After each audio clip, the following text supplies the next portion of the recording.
doonay waa inuu ilaahay doonay waxa dhacaya inay dhacaan waa inuu ilaahay doonay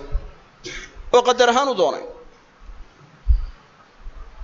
oo waxaanu ilaahay doonin mulkigiisa kama dhex dhacaan shayga afraad ee uu koobsanayaa wuxuu yahay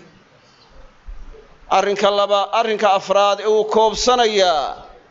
wuxuu yahay waxa dhacaya inuu ilaahay abuuray intaasaa waxaa la isku yidhahdaa qadar qoraalka haddaba ashyaada uu ilaahay sii qoray uuna sii ogaa qadarkay ka mid tahaye waa arrin waajiba in la ictiqaadiyo su-aasha uu inanku yidhi haddii hore loo sii qoray waxa uu samaynayo iyo waxa uu noqonayo gaal iyo muslim kuu noqonayo iyo wuxuu camal falayaba maxaa loogu cadaabayaa jawaabtu waxay tahay ilaahay khalqiga isagaa abuurtay isagaa leh isagaa mulkiya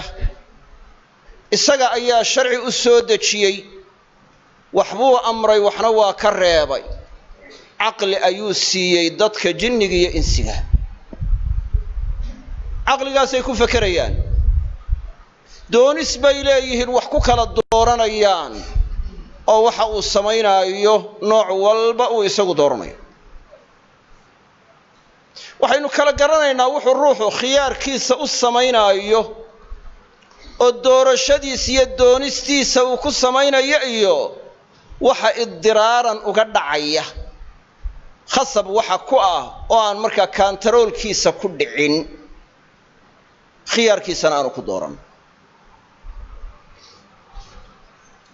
labada arrin laba shay oo la isku qaldi kara ma aha labaduba iyagoo muqaddar oo mid waliba qadaran tahay ayaan haddana la isku qaldi karin hadduu ruuxu doono ruuxa ku xiga waa dhirbaaxaya dhirbaaxada u dhirbaaxay ikhtiyaarkiisay ku dhacday marna waxaa dhici karta isagaan u qasdin gacantiisu inay ku dhacdo isku mid miyay yihiin labadaas maya waa aragtay dadka qaarkood waxay qabaan gariirtu gacantiisa ma kantarooli karo saasay leedahay kadh bay leedahay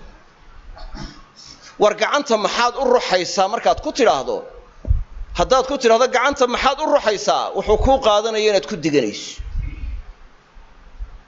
waayo khiyaarkiisa iyo doonistiisa gacanta kuma ruxin waxa haysa racsha gariir waa nooc xanuun ah ruxistaa gacantu ay ruxmaysaa khiyaarkiisa kuma dhicinoo isagu ma dooran mana doonin inuu ruxo hadduu is yidhaahdo jooji ma joojin karo haddaad doonto adigu gacantaada waad ruxaysaa kasaa isaga ruxayaad aragto markaa isagu gariirta inaynay ka ahayn maxaad u ruxaysaa waad odhan kartaa ma ceebsanaayo maxaad garanaysaa farqi inuu u dhaxeeyo labada xarako mid waliba waa gacan dhaqdhaqaaqaysa laakiin midna waxay ku dhaqdhaqaaqaysaa khiyaar midna waxay ku dhaqdhaqaaqaysaa biduun ikhtiyaar mid doorasho kuma dhicin isagu ma doonin midna isaga ayaa doonay labadii waa kala duwan yihiin labaduba inay muqaddar yihiin oo ilaahay sii ogaa inay dhici doonaan waa jirtaa inuu sii qorayna waa jirtaa inuu abuuray ficilkaasna waa jirtaa inuu doonay inay dhacdana waa jirtaa laakiin macnaheedu ma aha ashyaada hadduu ilaahay sii qadaray ilaaba ilaa dadkii iraado iyo ikhtiyaar ma leh sharcigu wuxuu inoo sheegay ilaahay wuxuu sharciga inoogu sheegay inay dadkii ficil la leeyihiin oo wax samaynayaan inay doonistooda ku samaynayaan inay doorasho leeyihiin inay doonitaan leeyihiin faman shaaa falyu'min waman shaaa falyakfur mashii'adii baa la sugay minkum man yuriidu addunya wa minkum man yuriidu alaakhira iraadadii baa la sugay qaar adduunyay doonayaan qaarna aakhiray doonayaan icmaluu maa shi'tum sameeya waxaad doontaan marka dadkii waxay leeyihiin maxay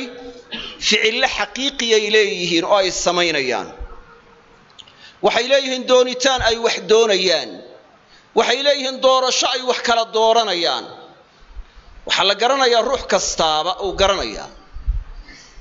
farqiga u dhaxeeya ruuxu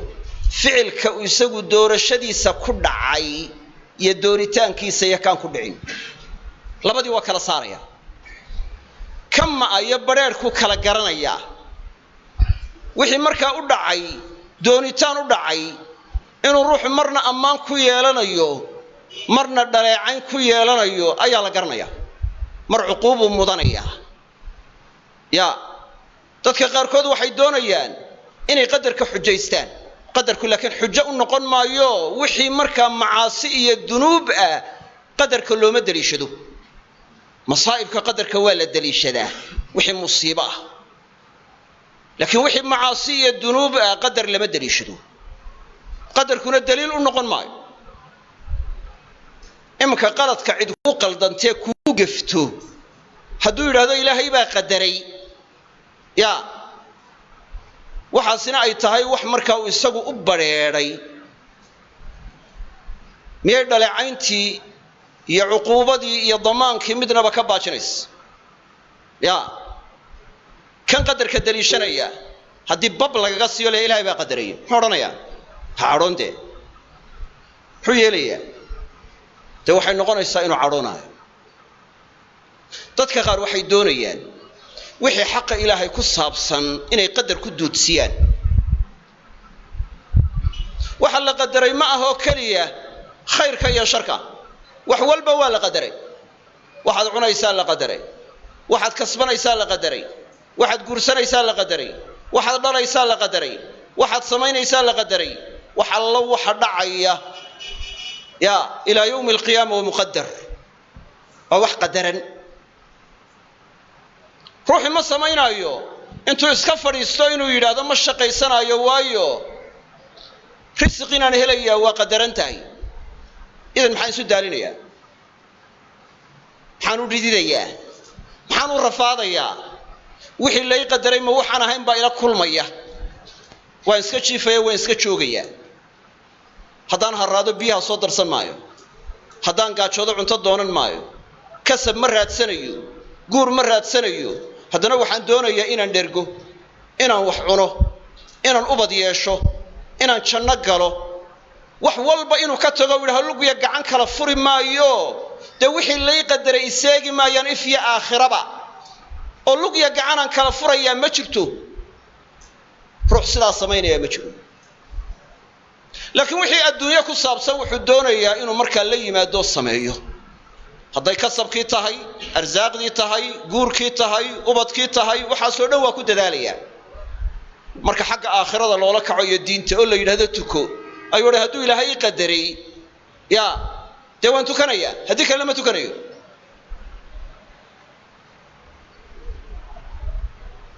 muxuu marka camalka kale adduunyo markuu samaynaayo uu u fadhiisan waayey oo qadarka u cuskan waayey sida aanu markaa camalka adduunyaba aanu uga fadhiisanayn oo qadar u daliishanaynin camalka aakhirana waa inaanu uga fadhiisan isagoo qadar daliishanaya ee waa inuu camalkii la yimaadaa ya isagoo rajaynaya khayrka in loo qadaray ruuxana waxaan in loo qadaray ma kala ogaanayo ilaa wuxuu dhaco shaygaasi markuu dhaco wuxuu garanayaa waxaan inuu muqaddar ahaa ilaa hadduu mustaqbal yaho waxaan soo socdo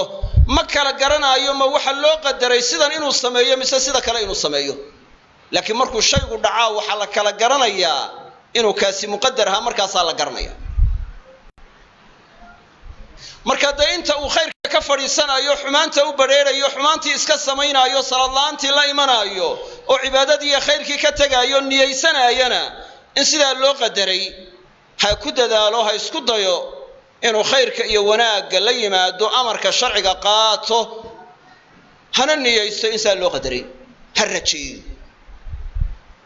amarka iyo sharciga yani sharciga iyo qadarka yaanu iska horkeenin amarka sharcigu qadarka kama hor imanayo yani waa iswaafaqi karaan marka sidaas aawadeed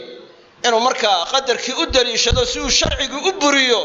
arrin u bannaan maaha shareecana kuma tusinayso caqlina kuma tusinaayo caqligana waa lagu garanayaa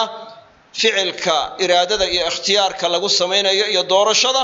iyo ficilka aan ikhtiyaariga ahayn mid waliba iyadoo muqaddar tahay mid walbana loo qoray marka wixii lagu faray adigu isku day oo la kaalay wixii laga reebayna ka tag qadar baan u daliishanaya macaasida iyo dunuubta taa ha la imanin wadadii ibliis weeye ha raacin wallahu a'lam jazallahu shay khayr aljazaa barakallahu fihi wa fi ilmihi su'aasha labaad waxay tahay waa maxay xukunka in la daadiyo dhiigga muslimka maxaad se kula talinaysaa dadka arintaasi fudaydsada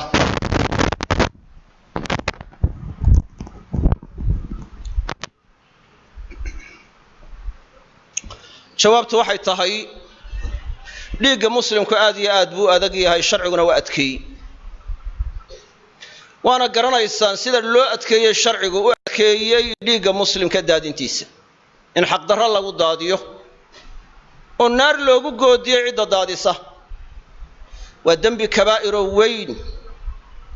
oo dunubta waaweyn ka mid ah waxyaalaha naarta lagu galana ka midka ah nabiguna sallallahu alayhi wasallam wuxuu ku magacaabay inay tahay kufri oo waxa uu yiri sibaabul muslimi fusuuqun wa qitaaluhu kufr qofka muslimka ayda la caaya oo xaq darro lagu caaya ayaa loo jeedaaye oo xaq darro lagu caaya waa faasiqnimo dagaalka la dagaalamana waa gaalnimo xadiiska muslim baa saxiixiisa ku soo wariyay waa nooc kufri ah dambiga haddii kufri lagu magacaabo wuxuu noqonayaa dambi weyn oo kabaa'irta ka mid ah walow yaanu ahaan dambigii kufri akbarka ahaa yaanu noqonbe wuxuu noqonayaa min kabaa'iri dunuub dambiyada waaweyn mid ka mid ah ayuu noqonayaa waxaanu nabigu ku sheegay sallallahu alayhi wasallam dambiyada waxalaaga inay ka mid ijtanibu sab'a almubiqaat ka dheeraado ka fogaada todobada dambi ee waxalaaga todobada dambi ee waxalaagana waxa ka mid ah qof muslima in xaq darro lagu dilo yaani qof marka muslima in xaq darro lagu dilaa waxay ka mid tahay dunubta waaweyn ee kabaa'irta Allah wuxuu yiri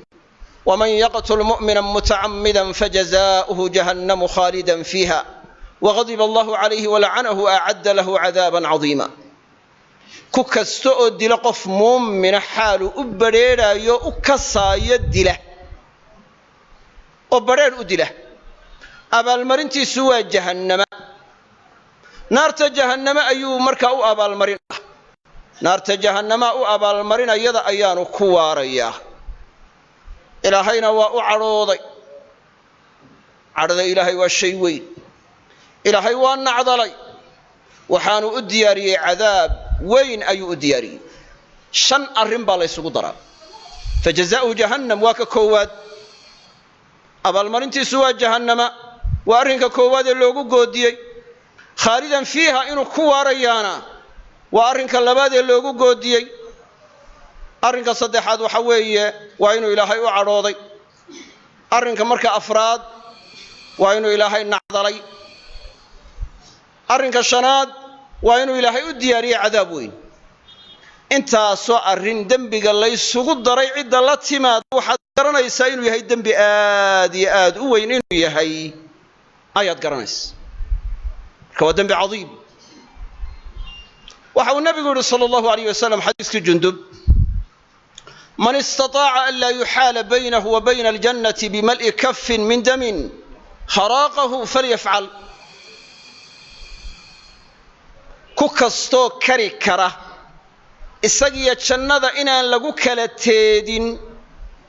سعب مجي أرديغ أو داديي إنا شنادة إيا إساقية لغو كالتيدين كي كريكرة فليفعلها السميو أي النبي قول عليه الصلاة والسلام